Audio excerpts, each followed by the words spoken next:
From New York, this is Democracy Now! I had 3 phone calls starting at 3 a.m. The first 2 were from the fire department saying, get ready to be evacuated, or get ready to evacuate. And the last call was, evacuate now, from the police department. California has declared a state of emergency as climate change-fueled wildfires torch over 75,000 acres of land from Los Angeles to north of San Francisco. We'll get the latest. Then to Iraq, where masked gunmen shot dead 18 protesters overnight and injured over 800 people in the Shia holy city of Karbala in the latest bloody crackdown and a nationwide protest against corruption and austerity, which has killed 220 people overall. Today, youth are not asking for jobs or for services. The young men want a radical and real change of power. They've been ruling us for 16 years, but they have offered nothing. We are fed up with them. Then mass protests against neoliberalism continue in Chile, despite a reshuffling of Chilean President Sebastián Piñera's cabinet. This is not the same Chile from a few weeks ago. Chile has changed, and the government must change with it to confront these new challenges and these new times. We'll go to Santiago. All that and more coming up.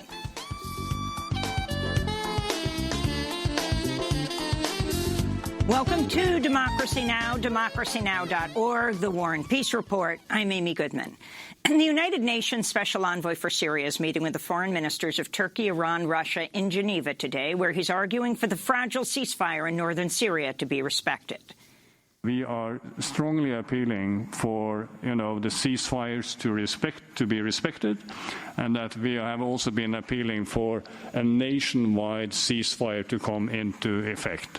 And we do believe that the fighting going on is is just another proof of the importance of get a serious political process underway that can help sorting out the problems in all of Syria, including in the northeast, and obviously also in Idlib.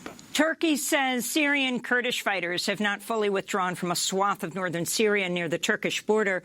Under the terms of the Russian-brokered ceasefire, these Syrian Kurdish fighters are supposed to leave the area by today. Hundreds of thousands of civilians have already fled northern Syria after President Trump abruptly withdrew some U.S. troops from the area, clearing the way for the Turkish invasion. The United States is, however, continuing to station troops in Syria to guard oil fields. Defense Secretary Mark Esper said Monday the U.S. will respond with overwhelming military force to keep forces backed by Russia or Syria from taking control of the oil fields. On Sunday, President Trump said the United States is protecting the oil. Oil is, so valuable for many reasons. It fueled ISIS, number one. Number two, it helps the Kurds, because it's basically been taken away from the Kurds. They were able to live with that oil. And number three, it can help us, because we should be able to take some also. And what I intend to do, perhaps, is make a deal with an ExxonMobil or one of our great companies to go in there and do it properly. But no, we're protecting the oil. We're securing the oil. Now, that doesn't mean we don't make a deal at some point. That was President Trump speaking on Sunday as he also announced the alleged death of ISIS leader Abu Bakr al-Baghdadi in a U.S. Special Forces raid in Syria. During his speech, Trump claimed al-Baghdadi was, quote, whimpering and crying and screaming before he detonated a suicide vest. But new details reveal Situation Room live stream of the raid did not have audio. The Daily Beast reports 2 Trump administration officials began texting each other amidst Trump's speech saying, quote, where is he getting that? In news from Washington, Lieutenant Colonel Alexander Vindman is slated to testify to congressional lawmakers today as part of the ongoing impeachment inquiry into whether President Trump withheld military aid from Ukraine in order to pressure Ukraine to investigate his political rival, Joe Biden, and his son, Hunter.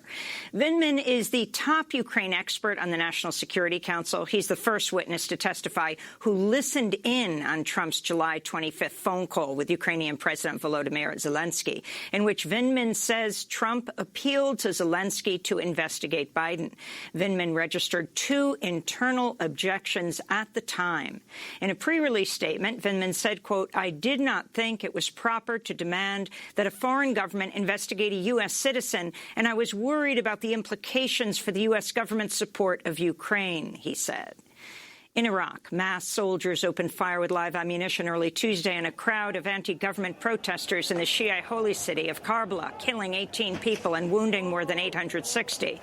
The latest assault brought the death toll of Iraqis killed since protests erupted in early October to over 220. In Baghdad, thousands defied an overnight curfew in Tahrir Square to protest government corruption and widespread unemployment. Iraqi security forces fired tear gas at students who joined the demonstrations. Today, youth are not asking for jobs or for services. The young men want a radical and real change of power. They've been ruling us for 16 years, but they have offered nothing. We are fed up with them. We'll have more on the protests sweeping Iraq later in the broadcast. In Saudi Arabia, top Trump administration officials are joining financial industry executives at a Saudi investment forum, ignoring international calls for a boycott over the kingdom's gross human rights violations, its disastrous war in Yemen, and the murder of Washington Post columnist Jamal Khashoggi by Saudi operatives 1 year ago. U.S. Treasury Secretary Steven Mnuchin and President Trump's son-in-law and senior advisor Jared Kushner are leading the U.S. delegation this week to the, quote, Future Investment Initiative. It's known as Davos in the desert. Also attending are Indian Prime Minister Narendra Modi, Brazilian President Jair Bolsonaro, top hedge fund managers, and the CEOs of Citigroup, Credit Suisse, and HSBC. On Capitol Hill, Boeing CEO Dennis Muilenburg is scheduled to appear before a pair of congressional committees for the first time since 2 deadly crashes of 737 MAX airliners, which killed all the 346 people on board the 2 planes. His testimony follows a report in the Washington Post that top Boeing executives failed to intervene after 2 top pilots at the company identified problems with automated flight control software that would lead to the crashes in Indonesia and in Ethiopia. The Justice Department also conducting criminal investigation against Boeing. Democratic presidential candidate Senator Bernie Sanders has endorsed Chesa Boudin for district attorney in San Francisco. Boudin is running on a platform of ending cash bail and dismantling the war on drugs. He's the child of Weather Underground activists Kathy Boudin and David Gilbert, who were imprisoned when Boudin was a child. He was raised by former Weather Underground members Bill Ayers and Bernadine Dorn. In Silicon Valley, over 250 employees of Facebook have signed a letter calling on CEO Mark Zuckerberg to reverse a policy that allows politicians to post false and misleading advertisements. The letter calls on Facebook to hold political ads to the same standard as other ads, warning Zuckerberg's policy, quote, allows politicians to weaponize our platform by targeting people who believe that content posted by political figures is trustworthy, unquote. Meanwhile, a San Francisco activist has registered as a gubernatorial candidate in California in order to run false Facebook ads of his own.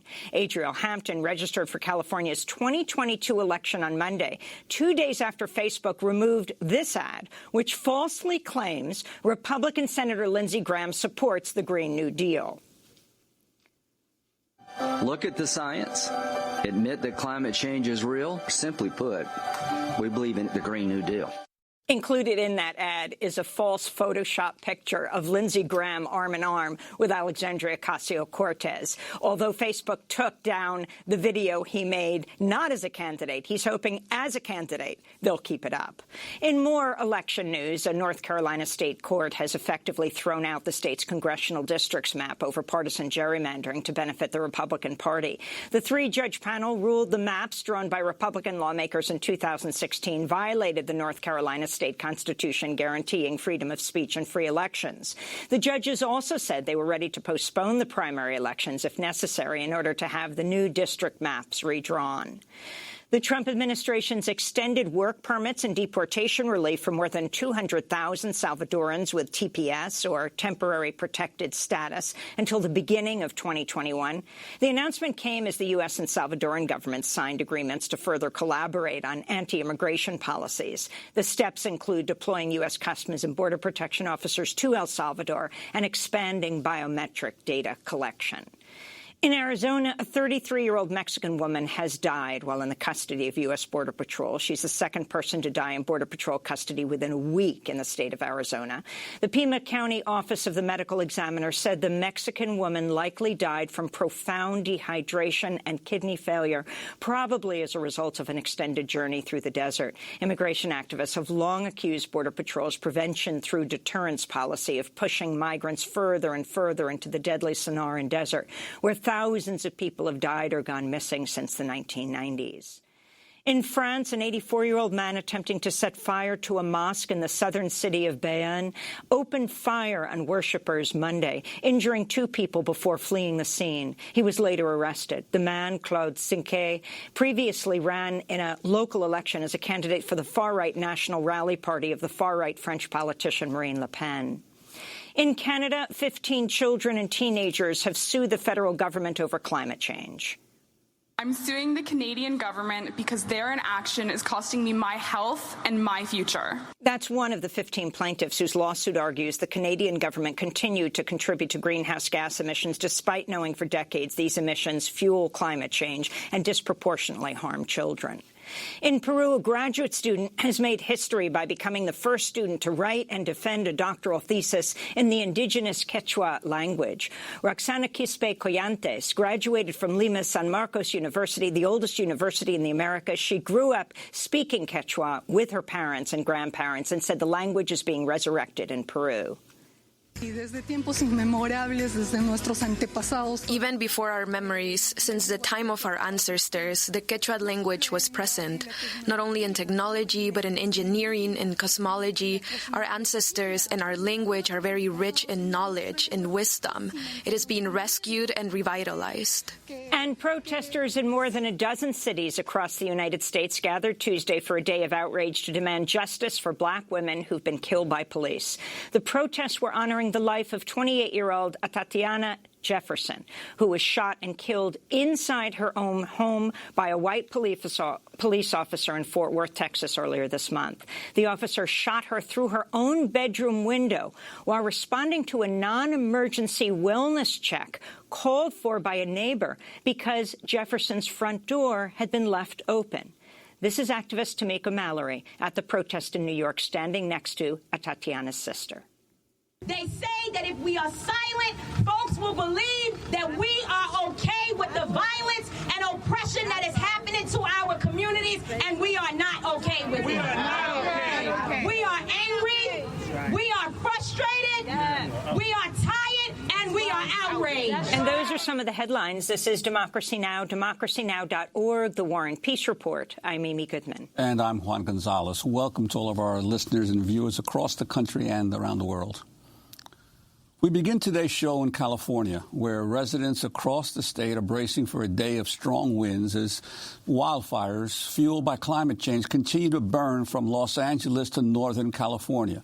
After a chaotic weekend of mass evacuations and blackouts that left millions in the dark, firefighters in Sonoma, California made headway Monday, containing 15% of the massive Kincaid fire that has burned nearly 75,000 acres in the region and destroyed at least 123 homes and structures.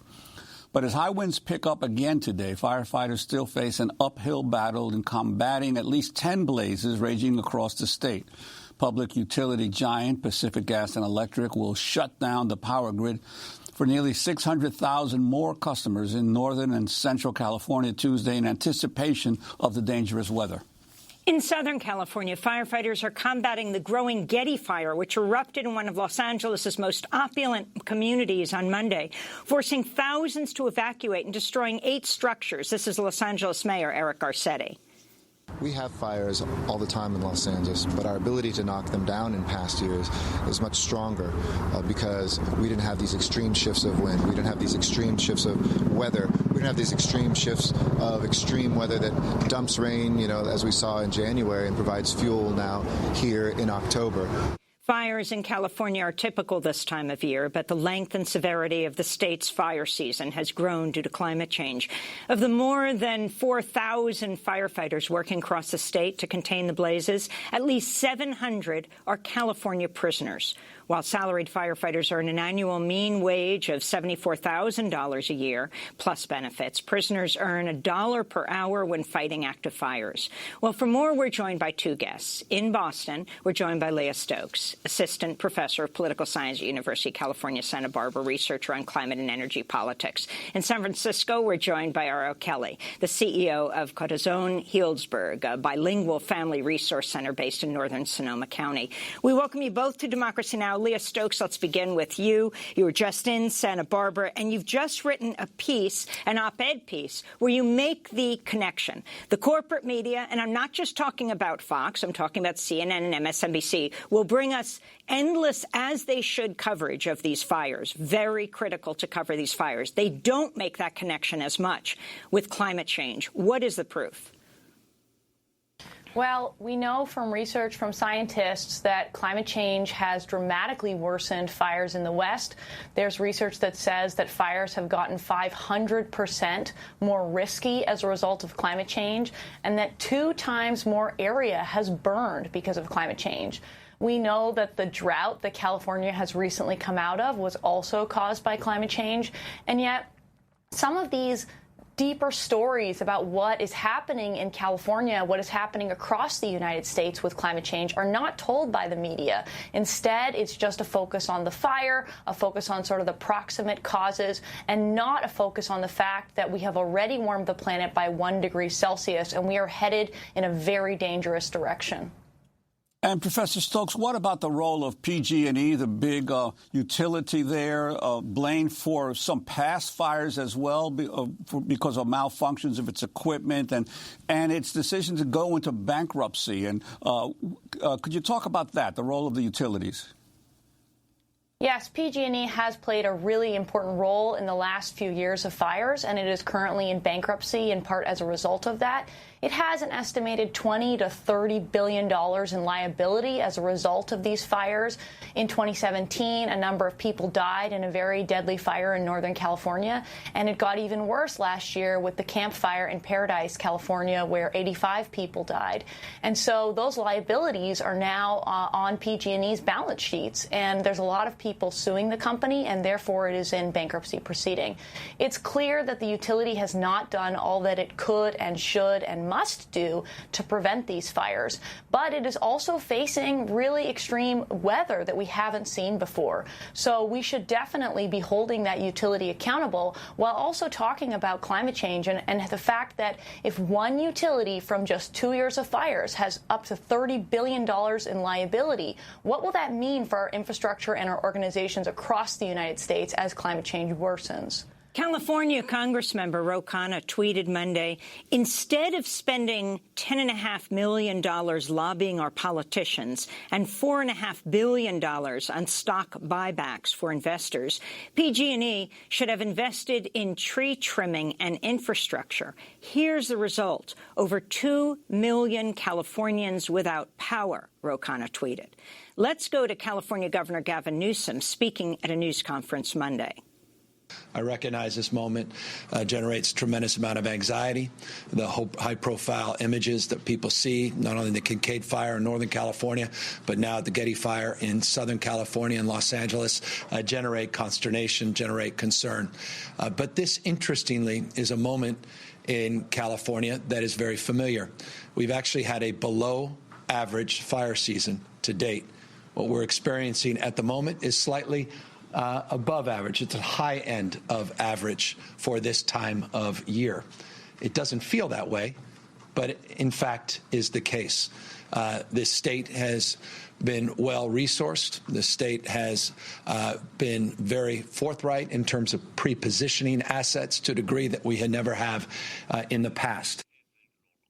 So that's the governor of California, Gavin Newsom. We want to bring Ariel Kelly into this conversation of Corazon-Healdsburg.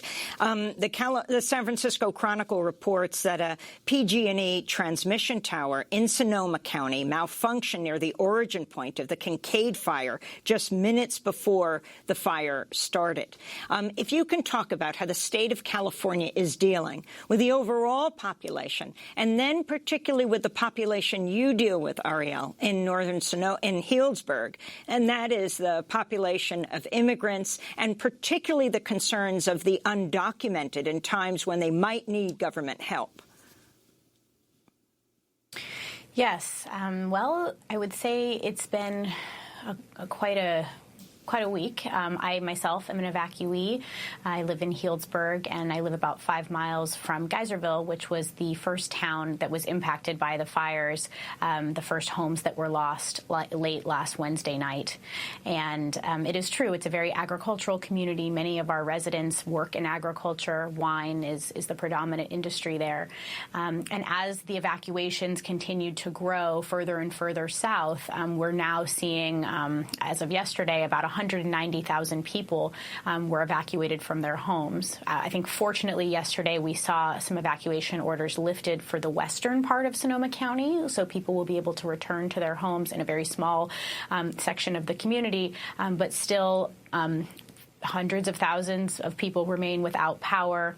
The cell phone service is down in many parts of Marin County and Sonoma County. The cell phone towers operate off of batteries, but many of those batteries only have like 72 hours of battery life, and so the communications are completely next to nothing, and people are living in their cars, in shelters, at large event centers, at fairgrounds, and there's a real sense of trauma in the community. And Ariel Kelly, I think Sonoma County has about 38,000 estimated undocumented. Across the state of California, 40% of the entire state population is Hispanic. A significant percentage of that is undocumented. But all of these government services that are available in terms of disaster, the undocumented can't take advantage of or can't utilize. How is this being dealt with? That's correct. Fortunately, our local government, state government resources, as well as all local shelters, are no questions asked in terms of documentation status. And since 2017, when the last time we went through this in Sonoma County, we realized that there was a lot of education that needed to happen with our immigrant community and our undocumented community to let them know that all of these shelters and immediate emergency services were available to them.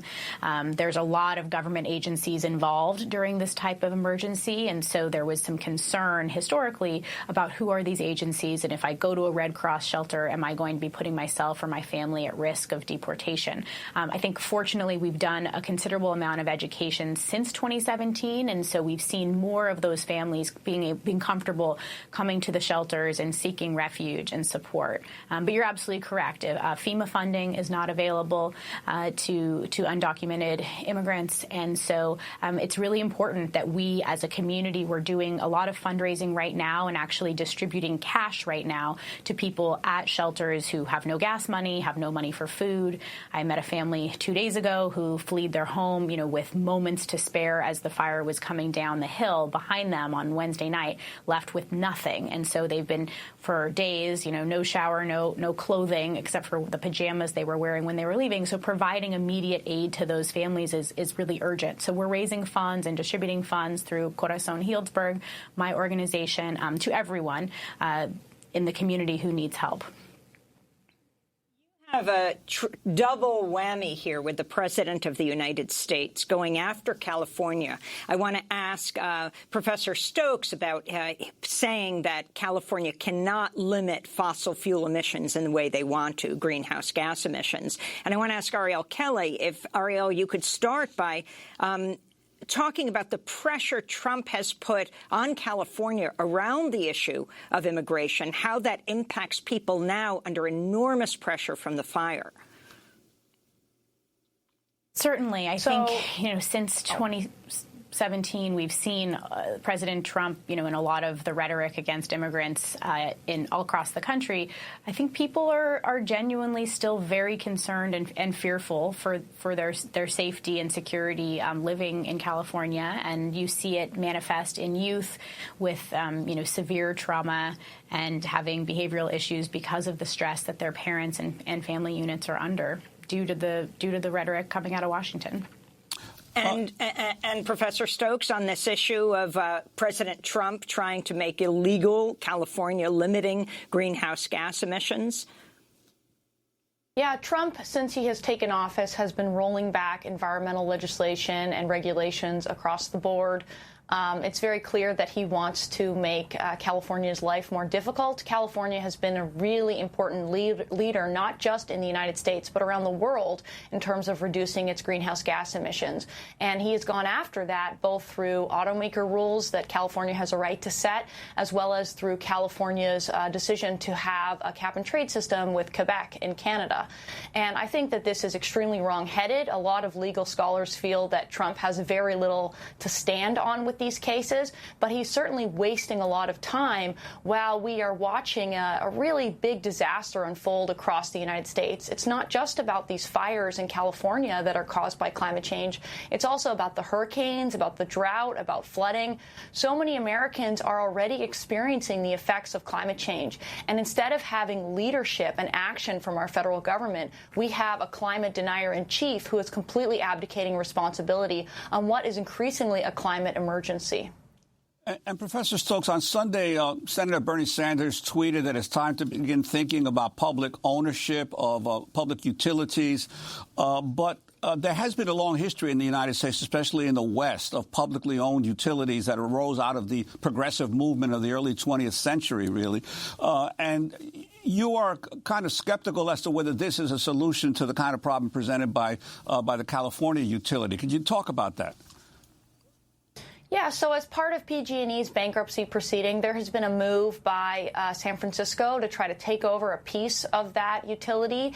And I will note that the unions that are part of PG&E oppose that effort. So I think it's going to face a big uphill battle. And there's some reasons why cleaving off a part of PG&E into a municipal utility for San Francisco, I don't really feel makes sense, because what you're going to do is have a huge amount of fire risk and liability for the rest of the PG&E territory, which theoretically will not be under that San Francisco municipality's control.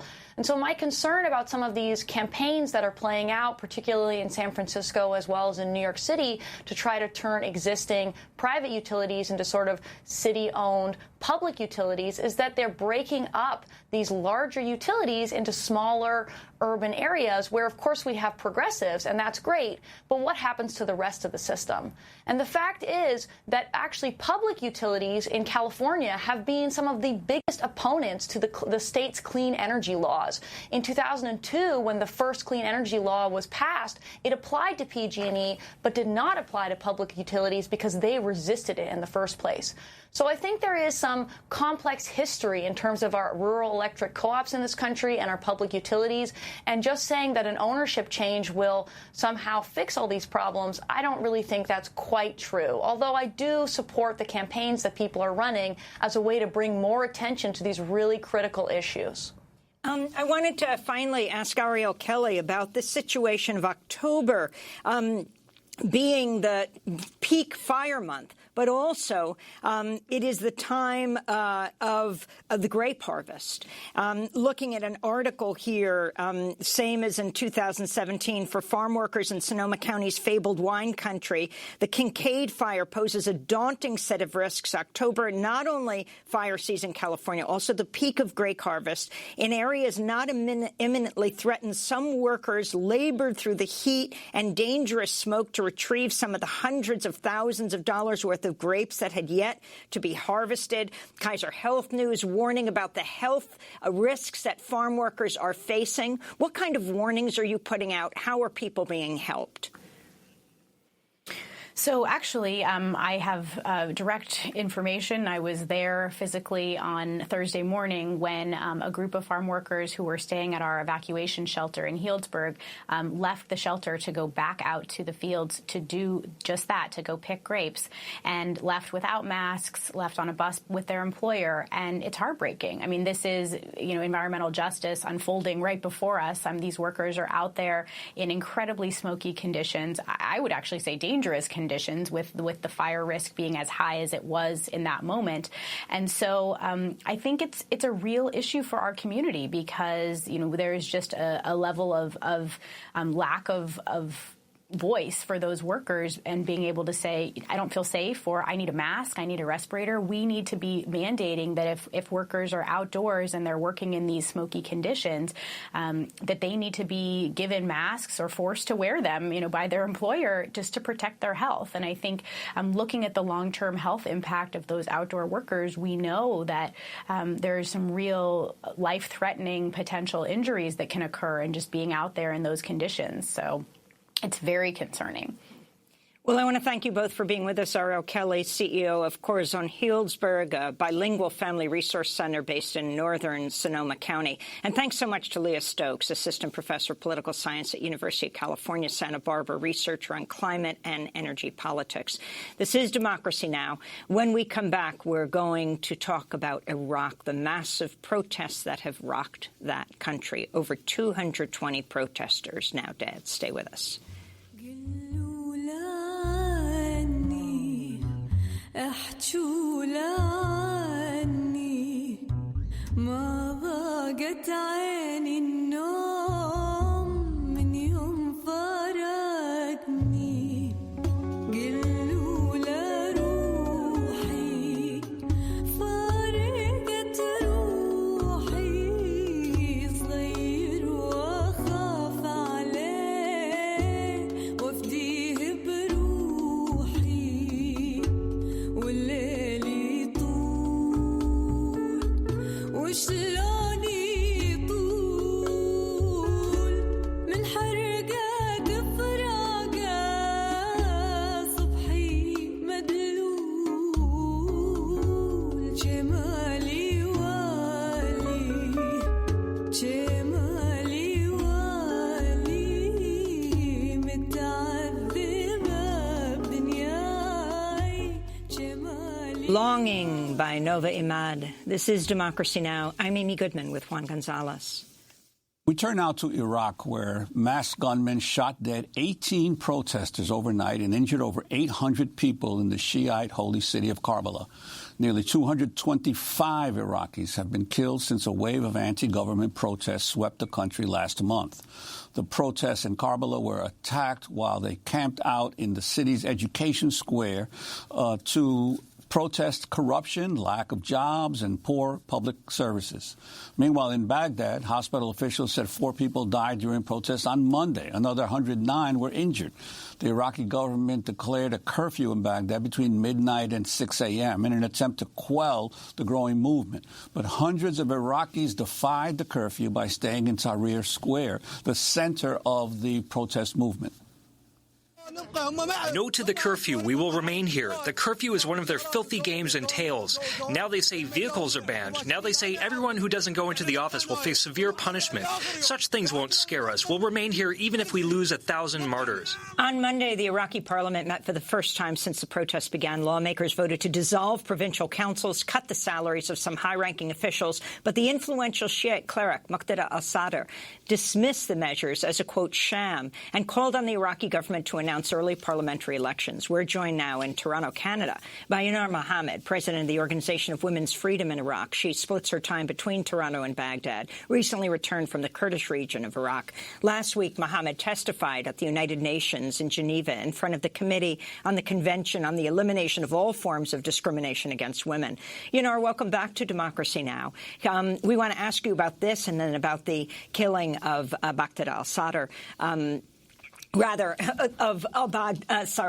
Wrong news, fake news. He was not killed, but the killing of al-Baghdadi. But I want to start off with these mass protests, 220 people dead. Why are people protesting, and what about the government response? The protest started with youth asking for jobs, and that was more than a month ago. Graduate youth asking for jobs to be recruited into government jobs, but their response was being tear-gassed. And there was another demonstration in the same time of people who had lost their houses because the government brought a bulldozer and brought them down. So in the beginning, in October 1st, there was support for them, and the protesters began to go down the public squares and to ask for jobs and basic services. and the way that the government cracked down at the demonstrators and the way with which they cold-bloodedly shot the millennial demonstrators made all the people angry. So it began to grow and grow until the people were no longer asking for jobs or for services. Their main demand was the downfall of this government. So it grew and grew while the government became more and more violent, and until within 28 days it became the honorable thing for every Iraqi family and every Iraqi individual to go down into the demonstration squares, which have spread all over Iraq, in many parts of the cities, in the public squares and the main intersections of the cities, and everybody's out there, and it has turned into a national uprising where everybody has agreed on the issue that the Iraqi government cannot continue like that. They want the downfall of the Iraqi government. The tear gas has also suffocated so many people, and if you notice on the pictures and the video clips on Facebook, it became the honorable thing to go down into the squares wearing the mask against the tear gas. Young women, young girls, senior citizens, everybody's out there, and they are distributing food to the demonstrators, and especially after the killing of the millennial youth who were shot in the head cold-bloodedly by the militias of the government and by the police, and even by the Iranian militia who were spread around to work as snipers for the demonstrations. It has become a social phenomenon that cannot be silenced anymore. And what do you make of the call by Muqtada al-Sadr for new elections? Is he part of the political class of Iraq, or is he part of the opposition? And what's your sense of his call? Will that be sufficient in terms of the protesters? Muqtada al-Sadr is part of the ruling class that were brought forward by the Americans in 2003 and eventually when they made the government in 2005. And he played it very smart, claiming that he is opposition while he was in the parliament. He has a considerable number of seats in the parliament. Had he wanted to eliminate corruption, he could have done it a long time ago, but he has his ways of sabotaging the demonstrations whenever they start, and this is very convenient for him because he can gain more seats in the government in the next round, and he has done it over and over again. Muqtada al-Sadr is structurally a part of the current Islamic government, the corrupt government of Iraq, and this time he was unable to sabotage the movement. It's on the streets. He meant to stop it with his allies who are the Iraqi Communist Party. It did not work out. So some of them have to save face and say that they are quitting from the parliament so as to have some foothold with the people, because the people are all over the streets in Iraq now. It's a general uprising and it's the power of the people. The government is really nervous and still cracking down on everybody, killing its way around, tear gassing its way around, and it's not leading them anywhere.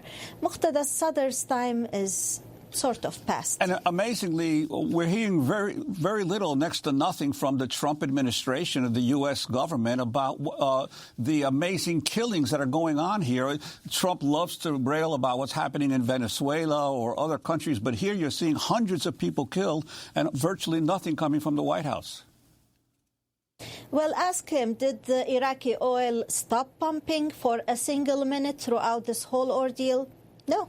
That's where his concerns are. He said it loud and clear many times that going to Iraq and to the Middle East was for the oil. For him, Iraqi people's lives does not mean anything.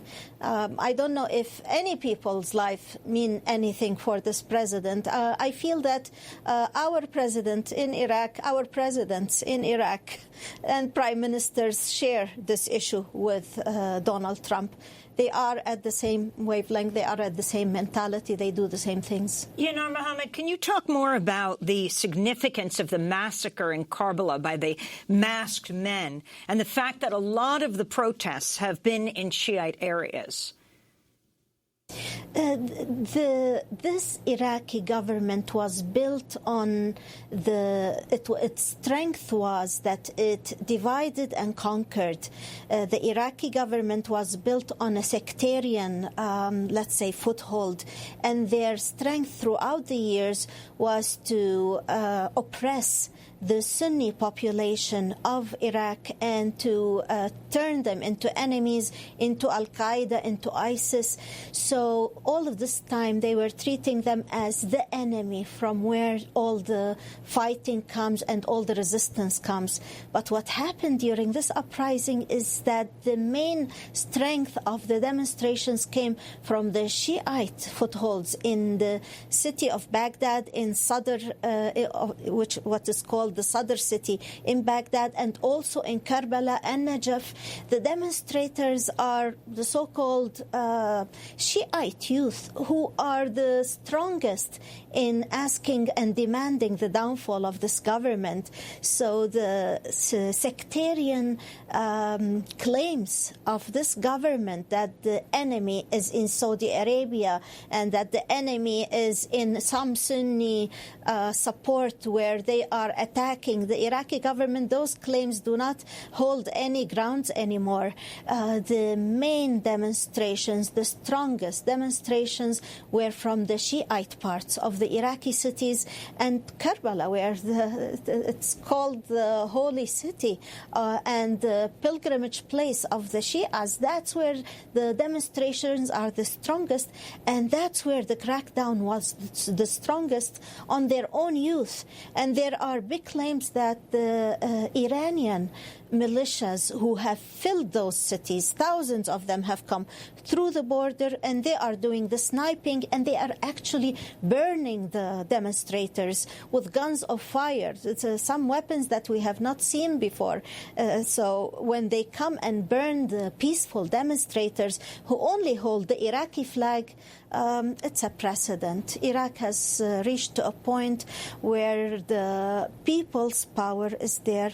The people who are in the tens of millions realize finally that it's their decision, not the decision of somebody sitting in the White House or in the Green Zone or in some other country. They are in the streets, and most of them don't want to come back. Even the curfew that was announced yesterday and many days before, the people have gone on purpose with their cars to the streets after midnight, celebrating just like a carnival. Everybody's out there celebrating their sort of, in a euphoric way, their liberation from being fooled by this Iraqi government who claims in the name of religion to be wanting the best for the Iraqis. It is a corrupt government. It's an oppressive government. It took us back so long in time, and we are not living the modern times. We were not living the modern times in Iraq. In such a rich country, the millennials do not have a job. Everybody is poor, while the Green Zone is living in filthy richness, and they split it with somebody else. The Iraqi oil is for them and for anybody but the Iraqis, and that cannot continue anymore. I'd like to turn to the death of ISIS leader Abu Bakr al-Baghdadi, who died in a U.S. raid in Syria on Sunday. And I'd like you to read the words of Nobel Peace Laureate Nadia Murad, a Yazidi Kurdish human rights activist from Iraq. She was kidnapped by the self-proclaimed Islamic State and held as a sex slave for almost 3 months in 2014. She welcomed the news of al-Baghdadi's death, tweeting on Sunday, quote, Baghdadi, as he lived, a cowards using children as a shield. Let today be the beginning of the global fight to bring ISIS to justice. Those captured alive need to be brought to justice in an open court for the world to see. Justice is the only acceptable course of action. We must unite and hold ISIS terrorists accountable in the same way the world tried the Nazis in an open court at the Nuremberg trials. Wondering your response to the announcement by President Trump of the death of al-Baghdadi. Nadia is right when she says that we should celebrate the death of such a criminal. But the story does not start with him. The story starts with who created him. Where was he groomed and trained for months and months? In which prison? Where was he supported to recruit other of his inmates into Al-Qaeda and later on turning it into ISIS? The Abu Bakr al-Baghdadi's death did not mean much for people in Iraq because our enemies are sitting in the green zone. They are ruling us. They are robbing us of all our wealth, and they are oppressing us. And once we say no to that, they are shooting us in the head. That was their signature in the first weeks of the demonstration, shooting demonstrators in the head, hitting them with tear gas bombs in the head. Many of my friends were killed, and some of them are lying down in the hospitals, and some of them had to run away from hospitals because the police are coming, picking them up from the hospitals.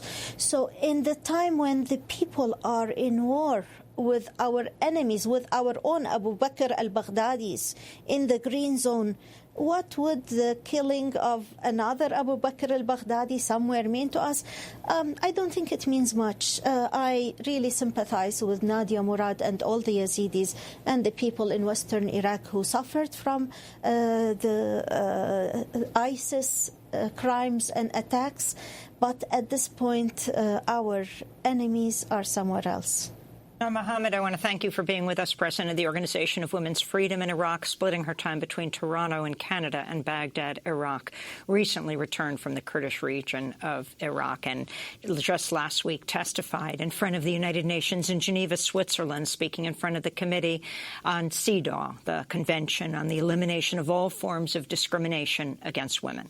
When we come back, we go to Santiago, Chile. Mass protests against neoliberalism continue there despite the president reshuffling the cabinet. Stay with us. Es otra noche más de caminar. Es otro fin de mes sin novedad.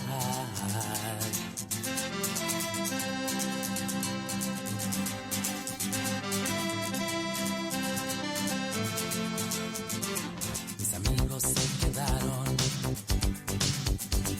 igual que tú. Este año se les acabaron los juegos, los 12 juegos. Únanse al baile de los que sobran. Nadie los va a echar de más. Nadie nos quiso ayudar de verdad. Nos dijeron cuando chicos. The Dance of Those Who Remain by Los Prisioneros, the prisoners. Yes, they are a Chilean group. This is Democracy Now! I'm Amy Goodman with Juan Gonzalez. And we end today's show in Chile, where President Sebastián Piñera faced a new set of mass demonstrations Monday as he fulfilled the promise he made to appoint new members to his cabinet. As Piñera addressed the nation Monday, hundreds of protesters had already gathered outside the presidential palace in Santiago, waving flags, honking horns, and demanding his resignation. They were quickly dispersed by security forces with tear gas. Later in the day, hundreds of people once again rallied at one of the city's central squares. The reshuffling of Piñera's cabinet came after more than 1 million people flooded the streets last Friday in massive peaceful demonstrations over inequality, the high cost of living, and privatization. The protest drew more than 5% of Chile's population and followed days of widespread civil unrest and a violent police and military crackdown across the nation. A 3-member team from the UN's Human Rights Commission was previously scheduled to arrive in Chile Monday night to begin investigating allegations of human rights violations by police and military forces. But the Chilean media report that the team doesn't yet have an exact date of arrival. At least 18 people have died, with more than 1,000 shot and wounded since the mobilizations erupted October 19th. The protests in Chile began in response to a subway fare hike, but at the root of the mass mobilizations are demands to dismantle the country's neoliberal policies, including the privatization of healthcare, utilities, natural resources, and Chile's Pinochet-era pension system, which is currently controlled by private corporations. For more, we go to Santiago, where we're joined by Pablo Abufón, member of the Solidarity Movement, an anti-capitalist and feminist organization in Chile, also an activist with No Más AFP, No More AFP, an organization seeking to dismantle the Pinochet-era privatized pension system in Chile. He recently published an article in Jacobin, which is headlined, "It's not about 30 pesos, it's about 30 years." Pablo, explain what's going on, not only in Santiago, but all over Chile right now. Hi, Amy. Thank you for having me on the show. First of all, because of the extent of the human rights violations during the state of emergency, we need this international attention in Chile. What we're seeing right now is a massive civil and social unrest due to 30 years and more than 30 years of a social crisis. And as you said, after high school students organized massive evasion of the subway fare and jumping the turnstiles, millions joined that movement to protest not just the cost of living, but also the conditions of life in Chile under a highly privatized system.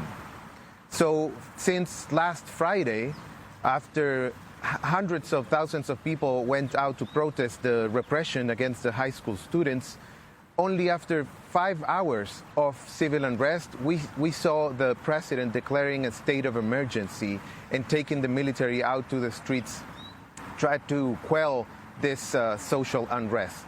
And after that, after so many years of trying to recover from a long dictatorship of almost 20 years, you have an open wound in the Chilean society when you have the military on the street. And that's another thing that we have to take into account when understanding this crisis, is that trauma of Chilean society of having the military on the street is open again with this repression and human rights violation. And Pablo, I wanted to ask you, Piñera is in office now. He had previously been in office, but in between there were 2 terms of Michelle Bachelet, who was considered part of the pink tide, supposedly in Latin America. There were no basic changes against the neoliberal policies in Chile and privatization under Bachelet. Well, that's why that slogan became so known during this crisis. The idea that it's not about 30 pesos, it's not about the subway fare hike, but it's about 30 years of neoliberal policies. So the continuity of the regime, of the Pinochet regime, in terms of their economic and political and social policies during the democratic regimes of the Concertación and the Nueva Mayoría, the 2 coalitions of the center-left that governed the country during these past 30 years, it's very clear for many for the people in Chile. So even the government of Michelle Bachelet and other so-called socialist governments in Chile have basically continued to deepen the neoliberal policies and keep privatization in place. So when you have a public healthcare system and pension system that are completely taken by the logic that is for profit, then you can understand that people are basically living in poverty in Chile. And when they are not living in poverty, is because they are basically taking debt to pay not just for cars or luxuries, but also for basic stuff like food and housing. So you have Michelle Bachelet, who served before and after the 2 terms of Piñera. And now she's returning as head of the UN High Commissioner for Human Rights to investigate, as you pointed out, the human rights abuses that are going on right now in Chile around these mass protests, when you have 1 million people out in the streets. She herself, a torture survivor under Pinochet, her and her mother held. Her father ultimately died in custody. Can you talk about the significance of this? But then also, you have the leaderless uprising, and you have the more organized sectors that you're also very much a part of, like the teachers, the unions, and what you see happening right now with them. Well, one thing is we hope that the UN Human Rights Commission coming to Chile makes a difference. We know that Amnesty International is also sending, trying to investigate for a report. And we have the National Human Rights Institute giving out reports every day. Of course, the figure of Bachelet is very important in Chile. She became one of the first presidents after the massive, huge mobilizations of students, college and high school students in 2011. And after that, we saw the real face of the regime that is so entrenched in Chilean society that even when you have a government that is saying that it's going to make reforms in terms of responding to social demands, we see that the demand for free education became just more scholarships, even for private higher education institutions. So the whole system of transferring public funds to private companies is still in place, even during those governments. And then in terms of the social uprising that we see today, it's basically people are fed up with the system. So it's not just, we can tell this by looking at the response of the people to what the government has been doing. Days after on Monday, the government announced that they were going to freeze the subway fare hike, those 30 pesos that we were talking about. And then people continued mobilizing in massive protests and demonstrations, not just in Santiago, where the subway is, but also in other cities in the country. And then we see that there's the government is calling the political establishment for a new social agreement, and people are still on the streets. So we can tell that people are not really looking for that kind of response by the government. They are looking for structural change in terms of the social rights, of social provisions, some kind of social security, and definitely the levels of violence that we experience in Chilean society. And so that means that when we see the unions, the big trade unions and the teachers associations and the social movements like the environmental movement and the feminist movement are promoting demands that are deeply felt by Chileans workers and also migrant workers who have become a very important part of our society in the past 10 years, we see that that's not, it's part of the problem, but it's not enough. It seems that people are looking for radical structural change and a change of regime. So it seems that we're basically looking at a crisis, at a deep crisis of the capitalist and colonial formation of the state in Chile. The unions are already calling for another general strike tomorrow. The port workers and the miners are organizing for a stoppage of their work in the mines and in the ports in Chile. That means that this is not going to end so easily as the government thinks. They changed the cabinet. They put new faces, young faces in the cabinet, but it's not making a difference because it seems that they are not really taking into account, they are not really considering the nature of the civil unrest that is basically a social crisis, a social emergency that we're living. We want to thank you, Pablo Abufom, a member of the Solidarity Movement, anti-capitalist feminist organization in Chile, also an activist with No Mas AFP, an organization seeking to reform the Pinochet-era privatized pension system in Chile. You can go to our website at democracynow.org to see our continued coverage of the protests in Chile in both Spanish and in English. And that does it for our show. Democracy Now! Currently accepting applications for paid 6-month internships here in our New York studios. Learn more and apply at democracynow.org. Democracy Now! Produced by Mike Burke, Nina Guzder, Nermin Sheikh, Carla Wills, Tammy Warrenoff, Libby Rainey, Sam Alcoff, John Hamilton, Robbie Karen, Hani Masood, Tarina Nadura, Tay Maria Studio, Maria Taracena, Mike DeFilippo, Miguel Noguera, engineers. I'm Amy Goodman with Juan Gonzalez. Thanks so much for joining us.